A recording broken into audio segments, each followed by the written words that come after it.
Welcome back to CamBro Conversations. And today's conversation, I'm delighted to be joined by Brad Burton, the UK's #1 motivational business speaker. Brad, thanks for joining me. Colin, kicking ass as always. Good to be here, mate.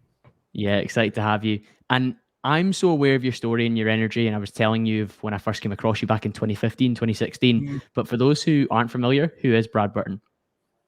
It depends which version you want. You know, you can have the kid who was brought up in Manchester. Dad left when I was 6 months old. Left school with no qualifications. Worked in a shop. Got shot at when I was 21. Been addicted to drugs twice. Done 4 years on benefits and delivered pizza at 31. Or you can have Brad Burton, the UK's #1 motivational business speaker, 4-time best-selling author, the founder of 4 Networking, the once largest joined-up business network around the UK. You see, listen, two sides of the same coin, and we've all got a story. And this is the thing: is that if I go back far enough in your life, I'll find something questionable. Fact, you know. And the difference is most people aren't stupid enough to share it. I am. Yeah, but I think the fact that you share it also shows where you can end up if you apply yourself properly, because you mentioned that first Brad Burton, or the first part of Brad Burton, where, of course, with your background, you could definitely have ended up in jail or dead. You got bullets shot through your window. You've talked about many times before, and that could have ended also differently to the man that we have speaking to us today. Yeah, you know, I look at it, worst day of my life, January the 2nd, 1995, 2 bullets went through my window and caused me to move overnight. If I put 2 bullets through your window, Colin, and I said, right, you've got to move somewhere where nobody knows you, where would you go?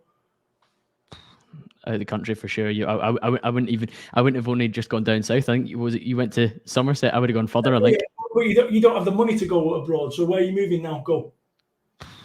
Probably one of the Scottish islands, Isle of Arran, something like that. Oh, I love Arran, by the way. I used to go there as a kid. Another story. But listen, so that's the decision I had to make. I had to move somewhere. I had to go, and basically I ended up over in the southwest. Now, what's interesting about that?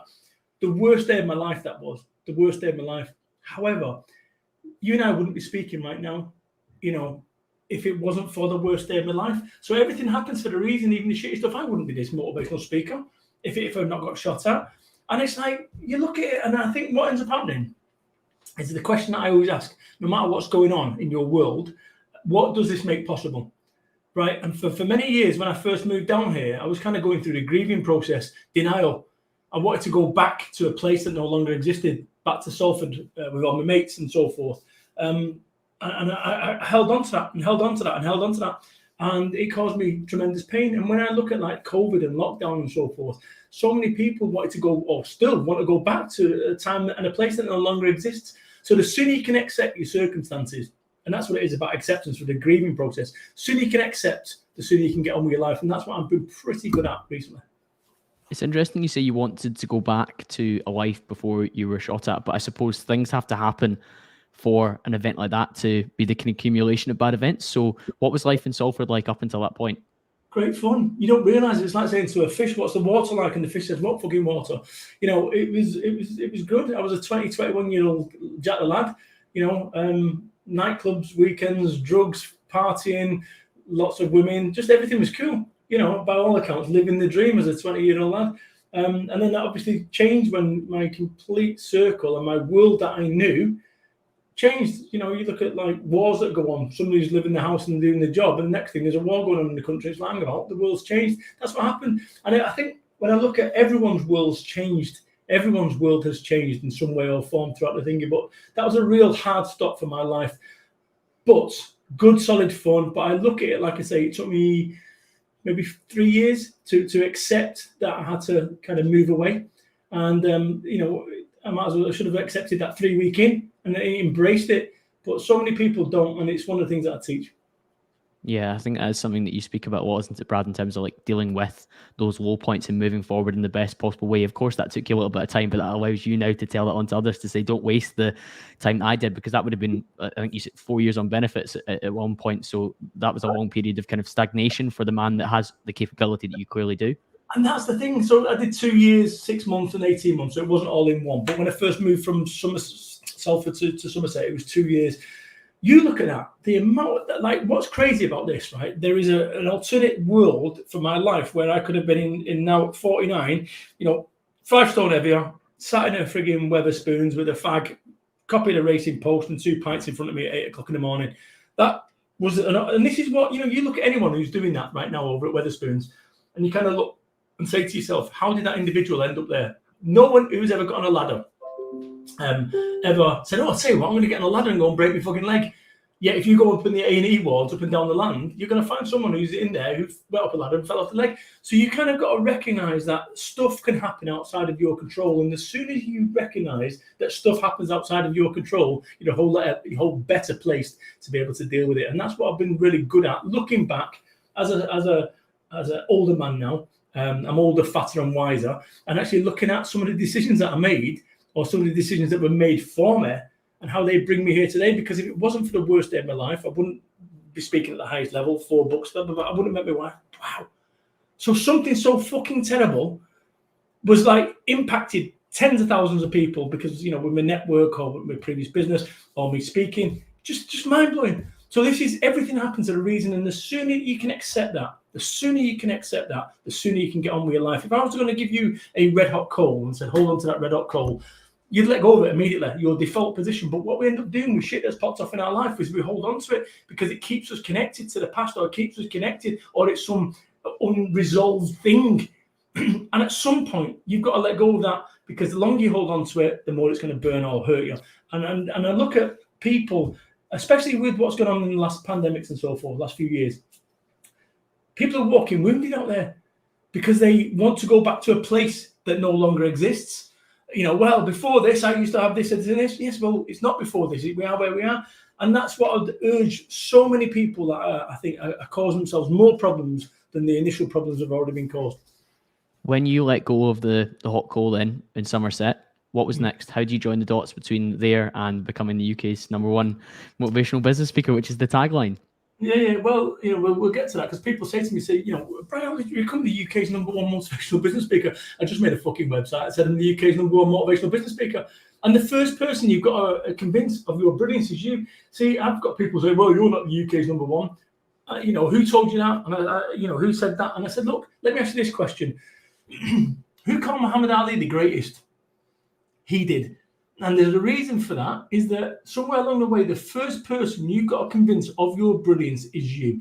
Now, when I say the UK's #1 motivational business speaker, it's a term that never existed until I made it up. So it sounds like it's always been there. Motivational business speaker didn't exist. I've made it up. There's no records online of it prior to me. So it sounds like it's always been there. It's a bit like me and you in a nightclub and going, look out there, Colin, there's a £20 note near you. Go and grab it. And you go, you saw it, you go and grab it. And whilst we're talking about it, somebody comes up, picks the £20 note up, and then what happens is me and you then argue, well, I fucking told you, you'd seen it, blah, blah, blah, blah, blah. So I should have taken advantage of that opportunity. Right? And don't complain because I picked the £20 note up, even though you'd seen it. So this is what I'm saying. I mean, the thing is with that UK #1, there's no league table for motivational speakers, right? That's the reality of it. So I was just having a bit of fun with it. And this is what people need to understand. One of my books, Get Off Your Ass. I've just got a thing here. Get Off Your Ass.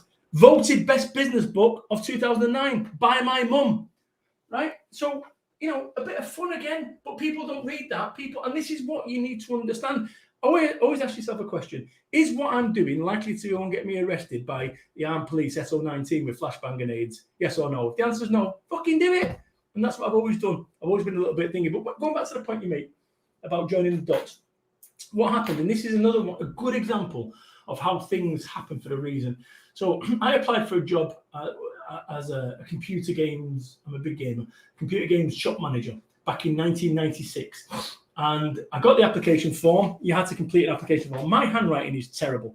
So I didn't complete the application form. I threw it in the bin. My girlfriend at the time, she completed the application form for me.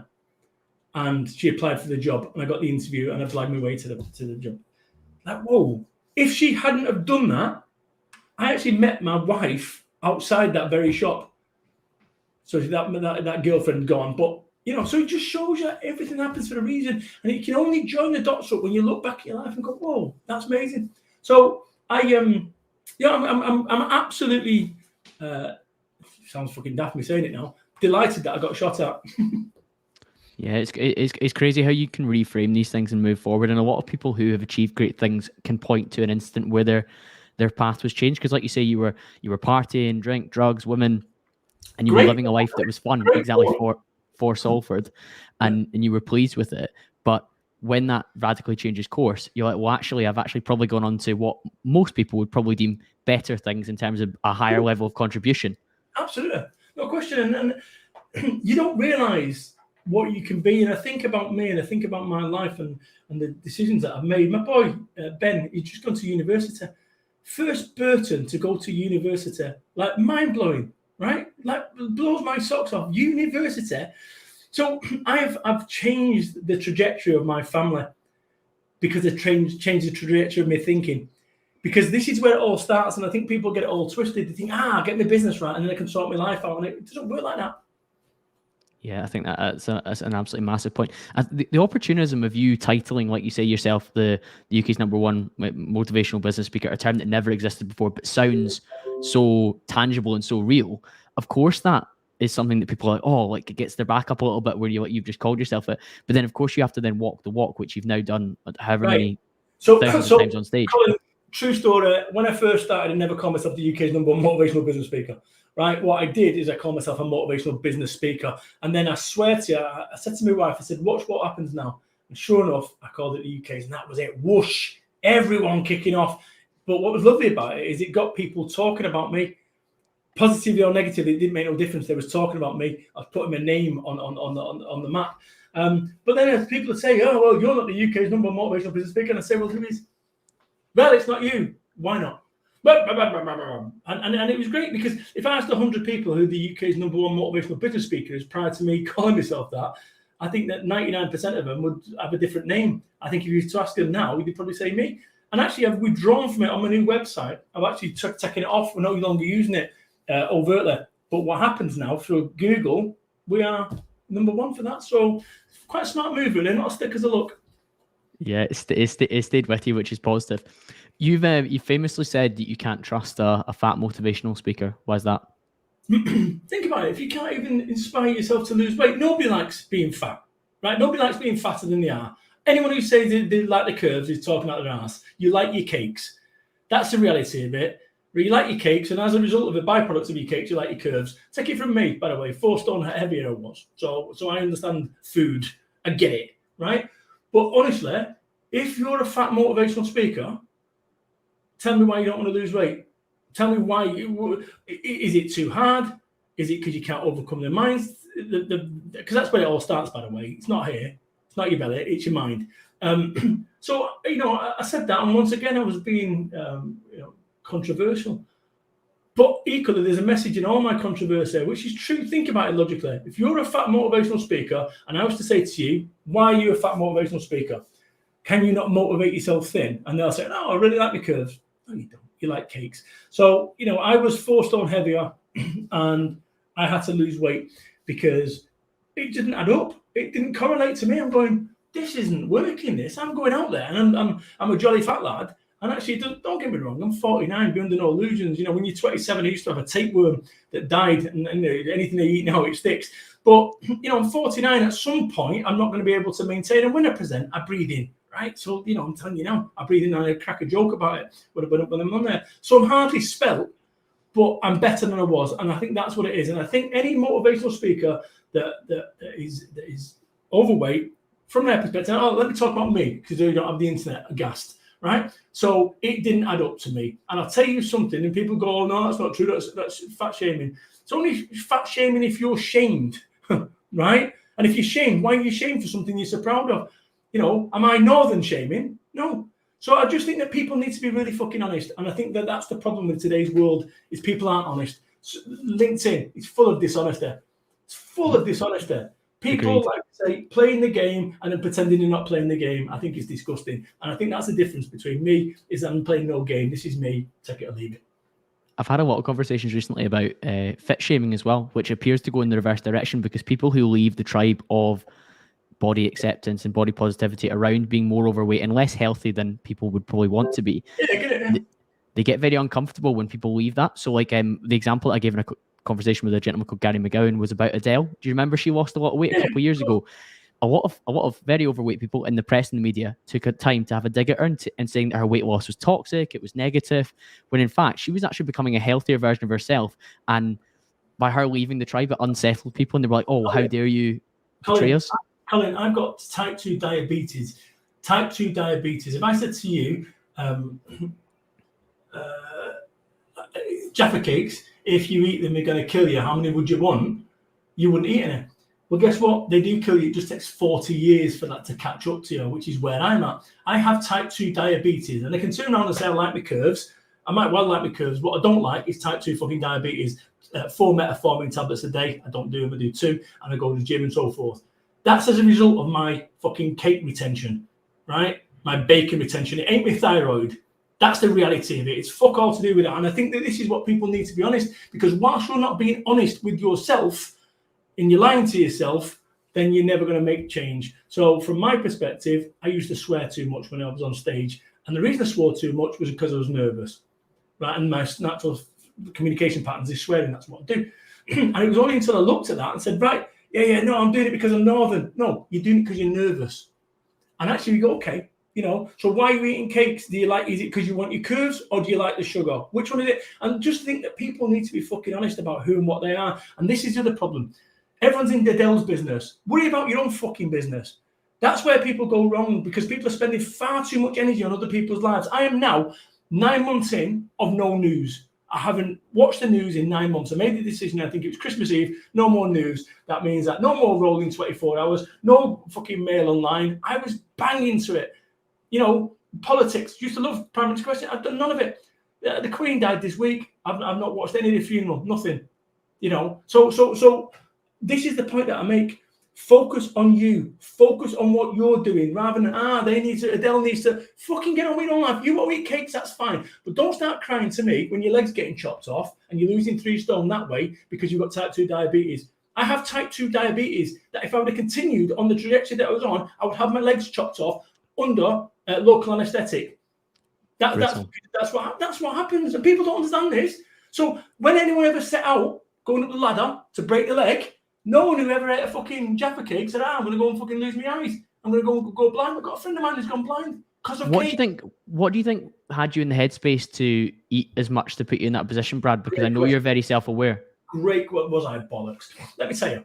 So I've done 4 years on benefits. There's been times when I've had no money for food. So my food was that Tesco's fucking dry pasta with margarine and salt. That was my food, right? That I ate. And that was because I mismanaged my fucking finances. Let's not pretend, by the way, guy who's done benefits, right? Benefit system, fuck off. It's supposed to be there to be a safety net, not a comfortable hammock, which is what I kind of made it into. And once again, people will be kicking over, you don't understand food banks. I don't understand. So my version of benefits is 20 years back. So I can't profess to understand it. But what I would say is this. So what I was doing is 2 things going on. When you get shot at and you've got a contract on your head, then all of a sudden, you don't think you're going to have another day. So I was living every day like it was my last. So then when I've come off that, and then I've also got, and this is about programming. If you think about the way that you view the world, you go on your LinkedIn wall now, your algorithm will be different to me. You'll see different things. Yet it's still LinkedIn. Same goes for your life. So what happens every step of the way, our brains are like hard drives. And what's happening, we're picking up programs along the way. Oh, you're going to get shot. So you start seeing fear. You've got no money. So then when I started making money, I'm still living like I'm not going to fucking eat again. So I run a breakfast network. So I was having breakfast meetings. Then I was going out for lunch. Then I was having a boozy lunch because I didn't have no money. So now I'm buying bottles of champagne, conditioned. So when you start looking at that, that's what happened. And entitlement, that's why kings of old got gout and what have you, because they had this entitlement of big buffet of banquets. That's where I was at. This is me living the fucking dream. And, as a child of the 70s, we was brought up on convenience food. That was their first introduction to it. So I was having a ball. I didn't realize I'd become almost like a fucking my body was taking me from one fun experience to another fun experience. That was There's so much within that, Brad. One of the things you said is because you had that, like, maybe threat of death and that fear, when you live life like there's not much left, you seek the instant gratification and the pleasure from, of course, hyper-palatable foods, high sugar, really, really satiating and like exciting at the time. But of course, once you then have the resources to continue and not have to live hand to mouth, and you know that maybe the fear of the threat is now gone, you were still in that pattern where you were rewarding yourself with food. Correct. And this is what people don't understand. I call it sustainable success. I've got business owners that come to me that have got fucking millions of at hand money. They are broken. Fucking scale on to 10, 10 being zippity day, they're a 2 or a 3. And you go, what is going on? Because this is what people don't understand. And listen, I'm getting a little bit older now to be kind of looking at this. When you're a kid, what your world is your home, toys, food, right? That's it. Okay. And when you get older, you're physical. You're dealing with your physical. You're dealing with your emotional. You're dealing with your mental. You're dealing with your spiritual. You're dealing with your financial. All these factors are all at play. And then also, not only on that, I've just realised this was last night. I realised something. There's another world called digital that you're managing. So you're in all of these things need balancing. So some people are in the physical world, the financial world, and they're doing great there. Come home to the home world, everything's shit.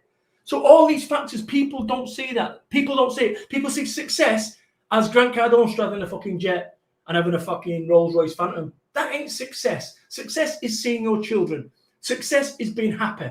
Success is waking up and going, oh, what a beautiful day. No, oh my God, I've got £1 million deal to do. And this is the point I make. There's a lot of these success coaches, term that has never been used before, sustainable success. That's my new one that we are focused on. So once again, like the motivational business speaker, sustainable success feels like it's been around forever. It's not. This is something I'm majoring on right now because I've got it. I taught this morning on LinkedIn, which was about, fucking me, 100 grand a month coming in, not mine, for the business. And I'm like, fucking hell, £100,000. People don't, oh, I've got 6 feet. Put it in perspective. That's £100,000 a month coming in, £25,000 a week consistently. Like, to make that happen, and this is the thing, we've got ourselves skewed now about what's normal. That's fucking big money. But everyone's, oh yeah, I've got an 8 million, tell me, fucking grow up, right? I had that. I've got a fucking daft car. I've got a 5-bedroom house. I've got my own arcade machine. I've got everything I want. And this is the point that I make about sustainable success. Enough is enough in all areas of your life. But what happens is we just keep fucking going and going and going and going and going. And you get fatter and fatter and fatter, miserable and miserable, and then you fucking die. I've had a lot of conversations about hedonic treadmills as well, which is exactly what you're talking about there when it comes to, yes, I've got the 5-bedroom house, but now my brain is telling me I need to get the 6-bedroom house. I've got the, Mercedes GT, whatever it is. Now I need to get the Lamborghini, whatever it is. It's never ending. Mate, yes, it is. And this is the thing that I realised. I wanted a 10-bedroom mansion with fucking staircases, that fucking twin staircases. I had this wonderful idea that what happened is, invite all my guests around. Me and my wife would walk down the stairs, her in a Givenchy dress, right? Me in a fucking suit, and my butlers open the doors, and all our guests would come wafting in, looking at the wonderful, salubrious fucking chandeliers. What a load of fucking shit. I've got a 5-bedroom house. I've got one room I don't go in. If I realise my dream and work really hard and got my 10-bedroom mansion, guess what? I'd have 6 fucking rooms I don't go in. Please, people, make certain that what you're chasing is what you want. So I've got I had an i8, sold it, right? BMW i8. In the 2.5 years that I owned it, I bought it, and then, I'm not joking, when I got it in my garage at home, I had a big anvil of fucking buyer's remorse day one. Disappeared, thank Christ. It was horrible. Horrible. And then 3 months after, my i8, with the doors that would go up, just turned into a fucking car. All that magic that had kind of, when you're looking and you're on auto trading, looking, all that had gone. And then when I drove my car of the 2.5 years, in that time, I think 3 or 4 cars that I'd seen that were better than mine, Lamborghini, whatever.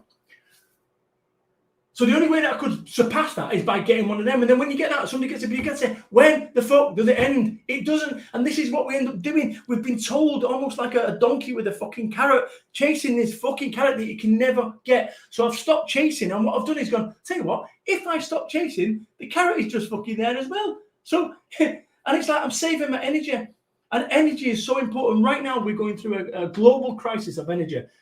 Global crisis. And I tell you, I don't know about you, but my wife, I'm like fucking wiggly winking with a gravy boat and a fucking candle and a fucking dinghy walking around the house at the moment. Every room that I go in, she's following me around, switching lights off. We're lucky we've even got the neon on, you can't see it. But, I look at this whole thing about energy, and more than ever before, we are conscious of energy. We know now to switch off, whereas before, I gives a fuck, leave the PC in. But I saw something out. That same principle for human beings. So if I think about it, when you wake up, my iPhone 14 Max, by the way, Pro. So anyway, but you wake up and it's 100% battery, right? When you wake up, your battery, generally speaking, won't be 100%. It might be 85, 87, whatever. You might not have slept perfectly. Yeah. Right? But not only that, you've also got stuff going on, stuff on standby. So if you think about 100 blocks, like your percentile, you've got stuff that's on there you've not dealt with that and you're going to deal with it tomorrow. That's 3 blocks. So now you're down to 97 or whatever it is. And I realised something. I was having an argument with a wife, not last Monday, the Monday before, and I'm arguing about some bollocks I can't remember now. And I was putting, like, if you think about your energy, each of those 100 blocks being either green or a red, I went to 1, red 1, 2, red 1, 3, red 1, 4, red 1. And I went, this will just keep going, this. And what'll happen, we'll have 15 red percentage points on an argument that actually doesn't fucking matter. So I stopped arguing. Now, you could also use those 3 energy points in a positive way. Instead of arguing and taking your energy, internal energy off, go walk the dog or go to the gym or go for a run, whatever. That's the difference. And you look at what you talked about before, and you mentioned it, about how we're short term. The single thing, if you said to me, Brad, you've got 10 seconds to give me some advice that'll change my life, switch your thinking from short term to medium and long term. That's it. And once you get through this short term pain, once you get through that, you then get to the medium, everything's good. So I look at that whole energy thing, and people say, oh, Brad, you're so full of energy. You know, how do you do it? By not wasting energy on shit that doesn't matter. Well, look at you not consuming the news now. That's an energy conservation tactic as well. Massive. You know, at least 5%. And I'll tell you something as well. If you think about, I've got I can't show you because I'm not going to print it, but I'm working on a document at the moment, which is just that, which is looking at, and I'll see if I can call it up now, but looking at that whole energy thing, being a tangible thing. We know how many, there you go. We know how many units it uses for you to switch your telly on. Use that same process for how you live your life. Is this a good use of energy? Green. Is it a negative use of energy? Red. And actually say to yourself, because I think that when you get into a bad day, is when your remaining energy goes over the halfway point and you've got red. Because the more energy you've got, when I'm full of energy, I'm like, look, I'm podcasting now. I'm not high-fiving the kids like this, right? And when I present, I come up with a Brad version of myself. But I don't do this all day long. The old Brad, I would have done it all day long. And it's draining. So I realise now it's about picking your shots, not punching cobwebs. And if you think about this, just to put this in perspective for people to understand, if you go and have a ping pong ball, you twat it, right? And actually, you know, as hard as you can, or flick will go a whole lot farther, and there's not as much. And that's where I'm at with it. All my mindset at the moment, everything that I do. I love that analogy on energy and how you're allocating it and also how you're saving it. And equally, one of the most important points that you made, which people might have missed because there was so much there, is that you don't all wake up at 100%. You might have not had a great sleep. You might have had other stressors. There's other things going on. So you might be at 85 to start your day. And because you're filling your head with the news and negativity, or you've got 75. Money worries, it's going down faster and faster and faster. And you're putting yourself at risk of burning out really quick. Whereas what you were saying is, let's apply it in a sensible way and really put your energy into the things that might help. And I'm a big believer in there's some things that you do which will actually charge your energy outside of your sleep, which is things like training, things like walking in nature, things like listening to a motivational podcast with the right kind of people that you want to listen to, or even just talking to a friend or having positive conversations with your wife. These things will boost your energy, and then you can apply those to your working day. And I'm a big fan of serving yourself first as well, Brad, because you were talking there about when you get up and your energy is maybe not 100%, serve yourself first and try and charge up, so that but when it comes time to 9 o'clock or 8 o'clock or whenever you're starting your working day, you're bringing the energy that you certainly do. And so this is the thing. I look at my life like a computer game. Like, I'm not joking. This is not like, oh, I'm a big gamer, right? Do you play games? Like back in the day, FIFA and stuff like that, Brad. Not so this is my how I deal with everything, right? So effectively, it's an MOT. So you take your car in for an MOT every year, and he goes, you need to check indicators, roadworthiness, all that, tick, tick, tick, tick, tick. When was the last time that you did an MOT for your life? You don't. So you just fucking keep going through. So I've got an MOT here, you know, look, pass 50-50, pass fucking family, health, relationships, fitness, diet, business, finances, focus, courage, blah, blah, blah, blah, blah. And I gauge them and I can see exactly, it's like a computer game. Computer game, I'm playing GTA. Oh, you need some energy now. Oh, energy over there. Ah, you need some money. Go and do a quest over there. It is the same fucking principle with your life. This is the biggest computer game ever. But what we end up doing, if you had a heads-up display that said what you need, you could then work out. And I've systemized. And I've been playing computer games since 1981. So I think that it's had a big impact on how I see tasks. So in order for you to beat the boss, you've got to go and level up and get the armor. To get the level up in armor, you've got to go and do that mission. And I think that so many people right now believe they can go to the fucking final boss based on what? Going on a fucking daft course that you bought fucking 10 grand online. Just bullshit. Bullshit. Agreed.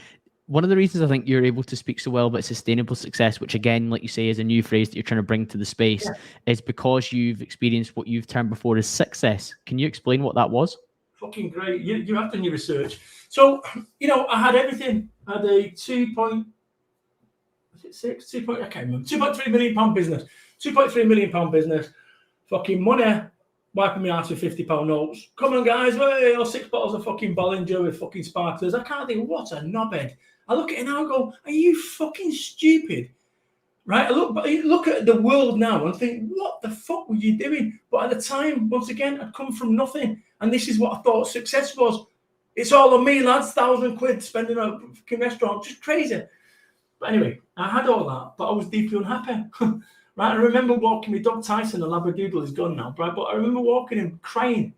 38, I can't remember. 2012, so 10 years ago. So what am I now? 49? Yeah, 39. Midlife crisis, by the way, are very real. It's a complete side comment. Trust me, you remember this when you're that old. Midlife crises are very fucking real, where you kind of go, is this all to life? So I'd got everything, and yet I'd had nothing. I felt alone. Everywhere that I went was fresh fucking paint. And this is what people don't see, almost like the dark side of success. And I was this big fat fucker who was eating away comfort. My wife and I were fucking finished. We had a divorce lawyer booked and everything. And, everything I'd worked towards, with 5-bedroom house, the flash car, it was like Jenga. It had this big wobbly tower of success, and it was one fucking thing coming away. So I would rather, now knowing what I know now, and this is what I try to say to people. So I had a guy, I went out to Gauchos. I'm a vegetarian now. How do you know if you've got a vegetarian on the podcast? Don't worry, I'll tell you. But I was at Gauchos having a steak a few years ago with a mate of mine. A £2 million business. He'd created a £2 million recruitment business. And I'm out Gauchos, and he goes, oh, I'm going for, I said, well done, mate. He said, yeah, I'm going for a £10 million one now. So I'm eating my steak. I went, why is that then? Well, I said, why are you going for a £10 million business? He went, well, no, don't go on. I sat there with my cappuccino or whatever it was. And I said to him, go on. He said, so I can get the nice things for my family. I said, like what? Well, no, I don't fucking know. Tell me. And he couldn't answer me. I said, tell me what having a £10 million business will give you that a £2 million one won't. Tell me. I'll shut the fuck up. And he couldn't fucking do it. I said, how old's your boy? He said, 6. I said, how long is it going to take you to do that? He said, 7 years. Okay. I'll tell you another story. My boy Brandon. I said to him, do you want to come to wrestling? Ultimate Pro Wrestling's fighting in fucking Oval. Eddie the Lion Ryan versus Big Grizzly Bear from Cardiff. Do you want to go wrestling? And he said, no. So what do you mean, son? We always go. He said, maybe I'm not 8 anymore. So this is what people don't understand. You're so focused on making more fucking money. For what? And it's like, it's a game you can't win because there's always someone with a pound more than you. And I think this is the bit where I'm at now. I go, how much is enough? Enough is enough. I've got everything that I fucking want. I've got a big television. Well, actually, yeah, but you can get a bigger one, Brad, and it's got fucking 8K and it's round this guy. How did people ever find happiness before widescreen televisions? And I think we've got to go back to a more simpler fucking time in our lives because we've got ourselves into this hyper-consumerism, he says, with a fucking iPhone Max, right?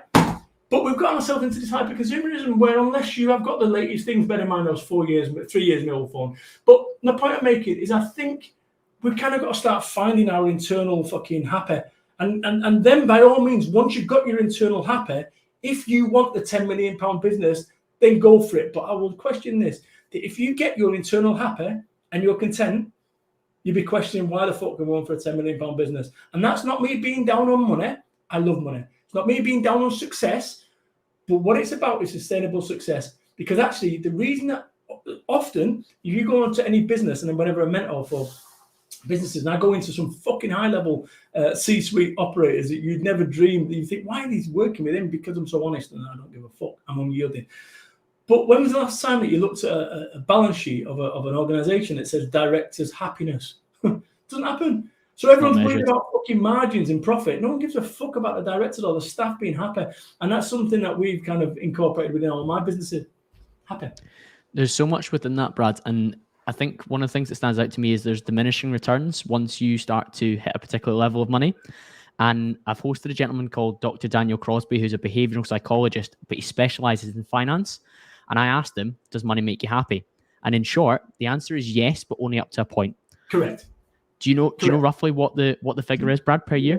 56,000 maybe. Yeah, it's moved up a little bit now. It's around 75 to 80k. Now, you were doing that monthly, 100 grand a month. So there was no upper ceiling from you scaling from 2.3, whatever you were, to more, just like your friend at dinner. There was no point in him going from 2 to 10 if the aim was happiness. If the aim was something else, fine. But if the aim was to become happier, it's not going to happen. Well, it's not. And this is the thing. So often, generally, when I see people who are driven from a success perspective, it's because they got locked in a culture when they were 7 by their dad, or somebody said they'd never amount to anything. There's always something. And something that I do is I go back and I kind of I capture what I call significant emotional events. Those events that seemingly shape you. And there's also insignificant emotional events. So I'm going to give you 2 things. It'll take me a minute. So when I was 1977, I was 4. And the reason I know it was 1977 is they had the Queen's Silver Jubilee. So it was a street party. I'm 4-year-old, street parties and bunting everywhere. And there was a jumbo sale. And I went to a jumbo sale to go and get there was a fuzzy felt set. So I had the fuzzy felt set, 2 pence in hand to pay it at 4. And then this old day came along and paid for it and fucked off. One thing. I was 8-year-old. I went to a fair over in Manchester called Heaton Park. They had the travelling fair. And 8 years old, I used to go on the bus on my own, different world completely. My boy's 19, he's never even left the village. So I go back down to the fair, and let's say I had 20 pence. I've spent all my money. I've got 4 pence to get the bus home, but I want to go on the bumper cars at 4 pence. So I'm now 8-year-old trying to process this. So what I do is it goes, I go on the fruit machine. So I put the 2 pence in the fruit machine, nothing. I am now walking home. And I'm not going on the bumper cars. 2 pence in, 777, 20 pence. Bumper cars, hot dog, bus home, job done. 2 things that I believe that those seemingly insignificant emotional events have shaped this programming that I talked about being a human computer. 1, move fast. Because if you don't, you lose your fuzzy felt set. 2, you're lucky. So you start twinning this together and you'll find a way.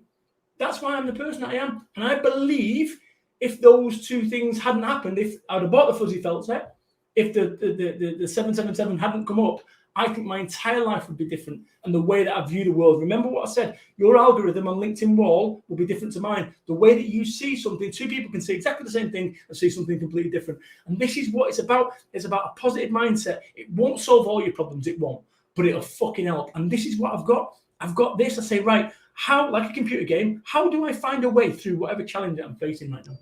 Equally, the language and the thought process that you use to shape your childhood events has a massive impact as well, because while you could frame, like some people maybe have like a very traumatic experience in their childhood, but they then reframe it in a positive way, or they look at the resilience that they showed to overcome it, and then they channel it. So in the same way that you managed to say, because I got 777, I'm a lucky individual. Because the lady took the fuzzy felt set out of my hand and paid, I need to move faster. And it's something that you've done positively. And I know that you're well known for actually making fast decisions. What's your process for that?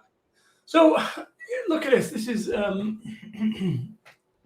better decisions faster. I live by it. This is my whole kind of MO. When it comes to making decisions, I'm the easiest person in the world to sell to. You, I was going to say reach out, and then I realised they're not the 4 tops. You contacted me and said, do you want to go to podcast? Done. Happens straight away. Bosh. Right. I will make a decision in 24 seconds. If I can't make a decision in 24 seconds, I revisit it in 24 minutes. If after 24 minutes I can't make a decision, I revisit it in 24 hours. If after 24 hours I can't make a decision, I've just made a decision, it's not important, next. That's how I operate. So when it comes to making decisions, the reason that people don't make decisions is they're scared they're the wrong ones. If you knew that every single fucking decision that you made was the right one, you'd make more. So think about it. There's no correlation between time spent on a decision and it being correct or not. That's fact, by the way. That science has proven that. So the thing about decision tree, every time you come across a why and where you end up and so forth as a result of it, the faster that you can make decisions correctly, the more that you move on throughout your life. But here's the thing. I believe that an expert is someone that has made all the mistakes in a particular niche field. When it comes to motivational speaking, I've made them all. Book writing, made them all. Marriage, made them all. And that's what an expert is. So when I make a decision, if I get it wrong, it moves me one step towards being an expert. Not, oh, fucking hell, I made a bad decision. No, it moves me one step. It's like a down payment on future daft decisions. If I get it right, it moves me one step towards success. Can't fucking lose. So I will make a decision based on, and people say, how have you made that decision? I wrote a book called Now What? There we go, Bush, Now What? And the reason I wrote that book, Now What, is because it's a question that the only time anyone ever asked that question is when the shit's hitting their fan, right? So you've just got someone pregnant, somebody's just died, someone's got COVID, the business is a bad pet, whatever. Now what? People under stress don't make great decisions. So why the fuck you're making decisions when you're stressed? So what I do is I make decisions outside of decisions. So I know that in the event that somebody does this, I know what I'm doing. So I've drilled mentally, and this is why people can't understand when I make a decision like that. They're like, fucking hell, only just because I knew what I was doing, because I made the decision, stress-free. So it was a clean thinking, clean centered thinking, which allows you to make a decision, not emotive. So it's been a really interesting time to look at this street kid from Salford, Manchester, who somehow put himself out as a fucking mindset guru, right? But if I didn't have there's frameworks behind it. There's frameworks behind your decision making, which means that it doesn't matter that you're a street kid from Salford. What matters is that you've got processes and frameworks within your head that allow you to make decisions to the best possible extent to put you in the best possible position to move quickly. The thing is with this, Colin, is you look at this whole caper, and anyone who's got a qualification, my boy is going to university. Did I mention that? My boy's going to university, and when he gets his degree or whatever it is, masters or what the fuck he's doing, right? Sorry, I don't understand further education. Whatever he does, he's going to get a certificate. So his entire 6 years or whatever it is, he's going to be for a piece of certificate on the wall. Now, someone who's very clever made up any qualification. That's all anyone's ever fucking done. So if I'll make up a motivational speaker qualification, I'm entitled to do so. And this is the thing, if you can do the job, you're qualified, unless you're a brain surgeon or a fucking airline pilot, at which point I'd quite like 7 years in school. But the point I'm making is this is my world that I'm not in. I don't try to blag anyone. I don't lie about any of this. I say I've got no degree in psychology, but what I'm sharing with you is genuine, tried and tested, genuine. Tried and tested with me as the guinea pig, Salford street kid. Yeah, you're not a kid, proper. Right? That's what I was. Where the fuck did that come from? That identity come from? It came from my environment. So if my environment was that, I'm still living in Salford, you're all right, yeah, we're going to go on a pub and have a few jars. That's what I would have been. But somewhere along the way, I had to fucking disconnect my identity in order to make a new identity. Identity is an absolutely massive thing, and I suppose you would have had to make that change when you moved south, because one, people wouldn't have maybe understood or resonated with you. No. So this is the thing. I kept hold of it so that nobody fucked with me. Yeah, what are you looking at? I kept hold of it because it protected me from anyone fucking with me. But guess what? How did that protect me from getting shot at? And the problem is that I realised that when I first started my networking business in 2006, and I'm speaking a bit like this, all right, nobody could understand me. I remember having a conversation with somebody, and this guy, or lady, whatever, said to me 3 times, sorry, what was that? And after the 3rd time, and I was like really frustrating for me that people couldn't understand me. So I had to consciously get my diction. I had to stop speaking from my nose, all right? Right? Now, I've had to make these things a really uncomfortable change. Goes back down to the fat motivational speaker. Be under no illusions. Oh, I like having me Teddy Christian voice. No, you fucking don't. You don't think you can get rid of it. That's the reality of it. And this is why I think where people get messed up, they're tethered to the way that it used to be. When I go back, and once again, another exercise, this is what I'm trying to say. This isn't just like me making stuff up, by the way, on the fly. But one of the things that I do is I look at as a kid, what was my driving force? What was my driving force as a kid? So when I was 7 years old, my focus was Lego.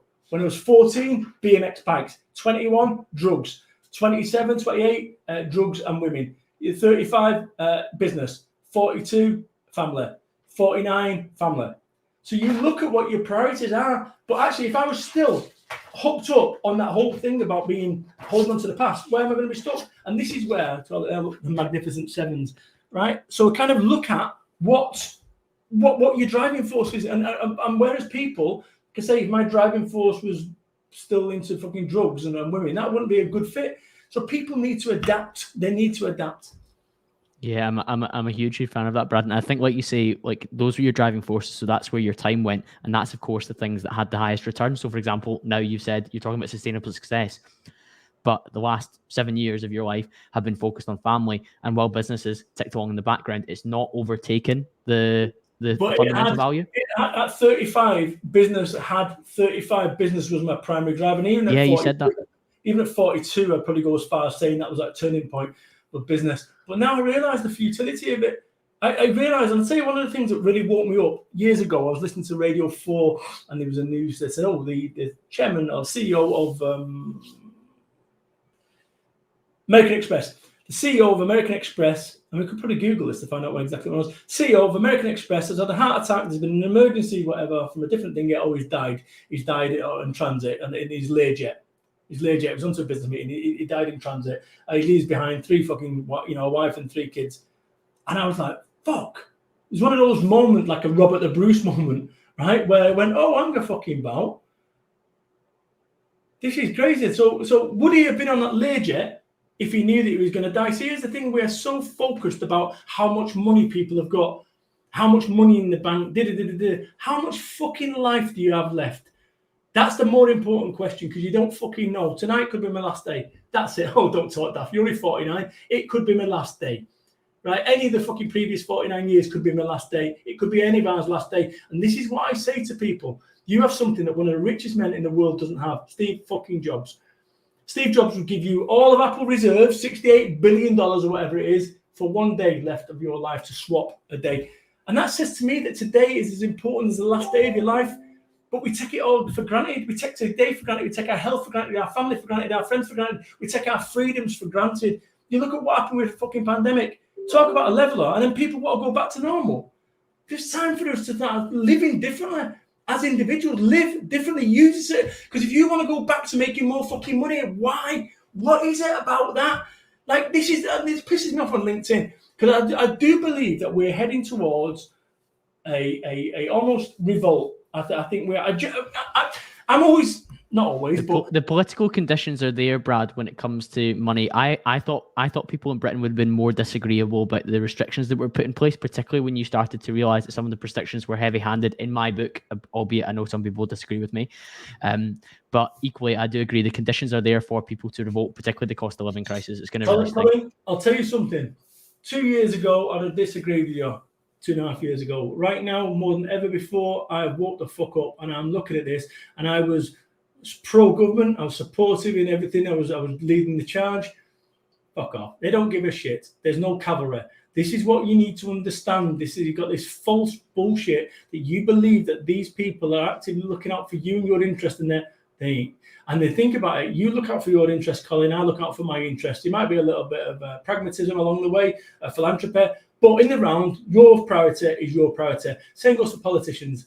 Yes, they might give you a scraps off the table and do the best, but ultimately their priority is their priority.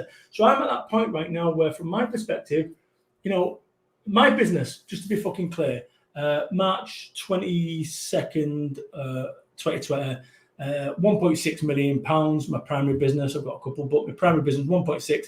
Please stay at home.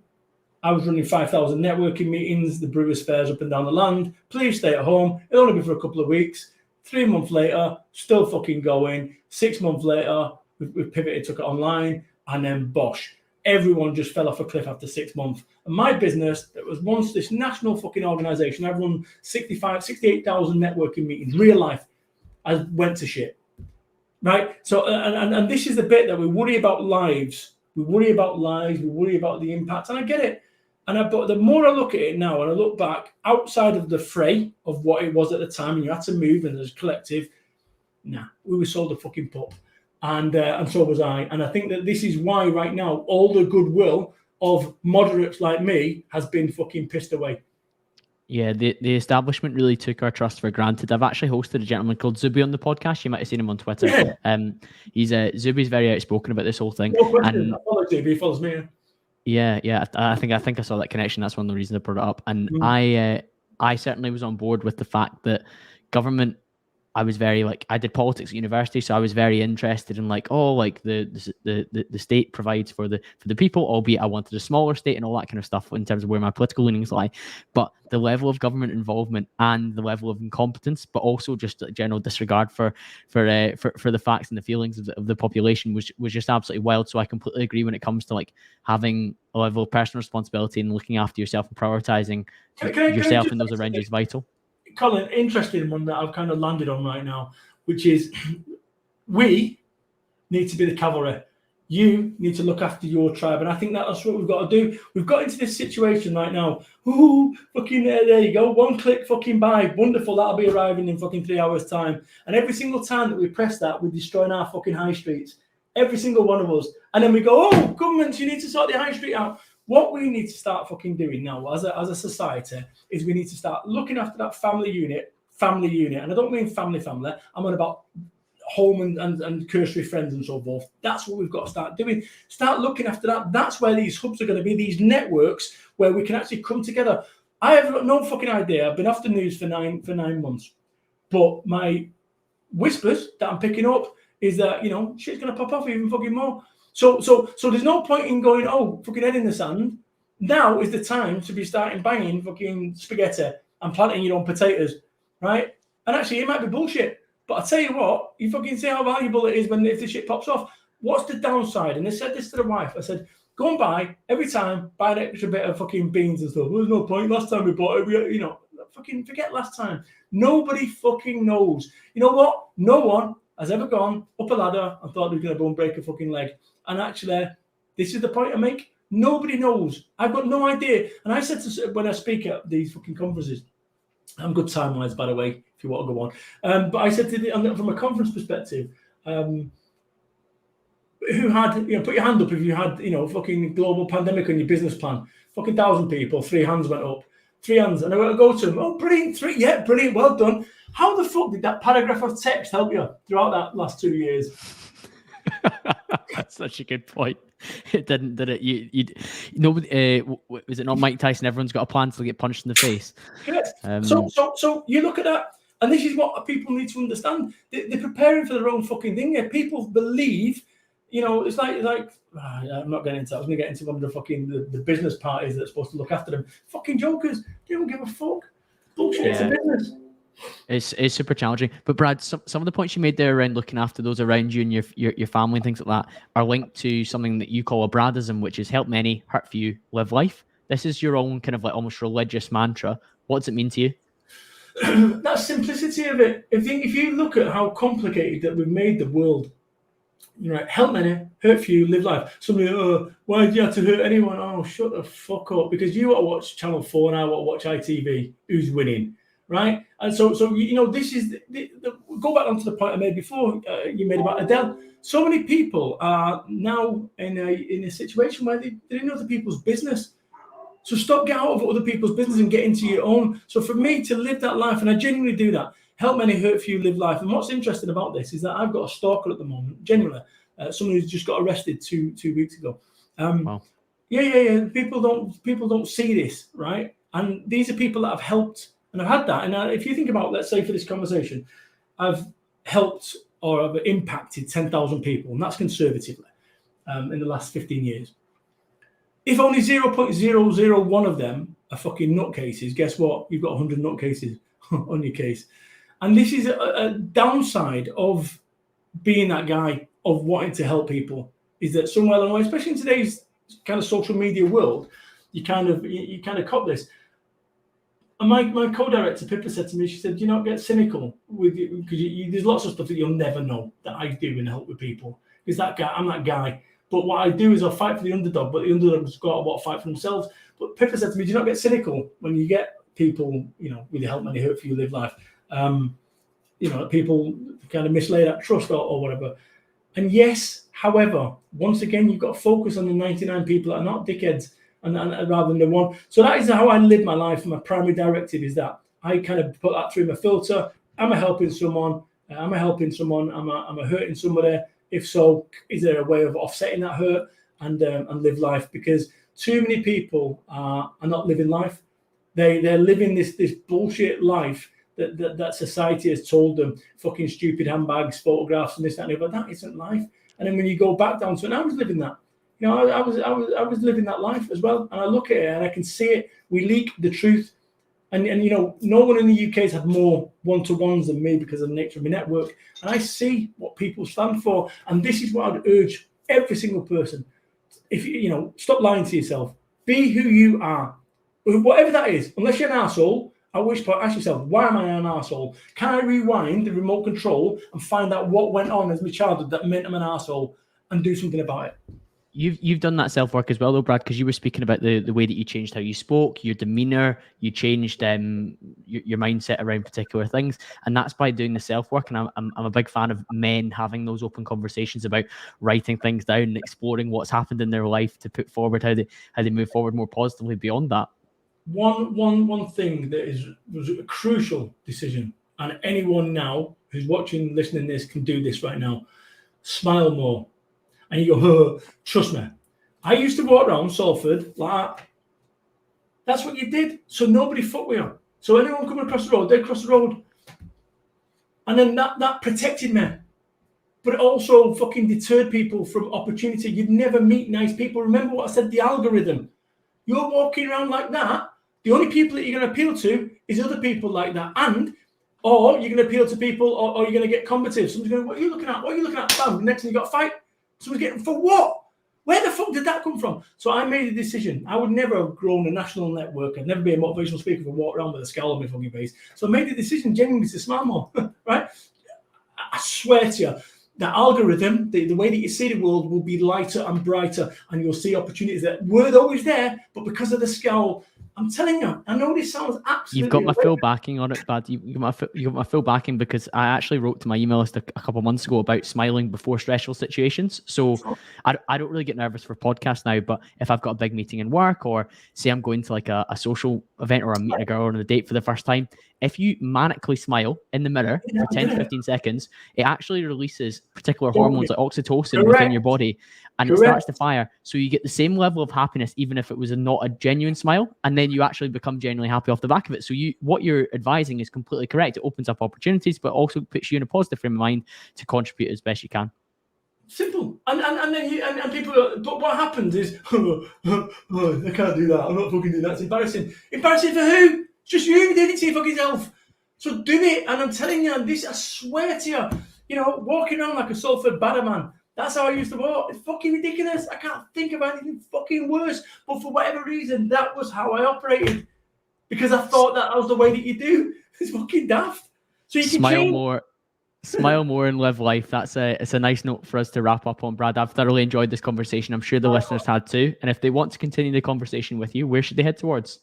Work with Brad.biz. That's my new page. Work with Brad.biz, and find me on socials. But I've genuinely enjoyed that. I could have kept going and going and going. Good vibe you got.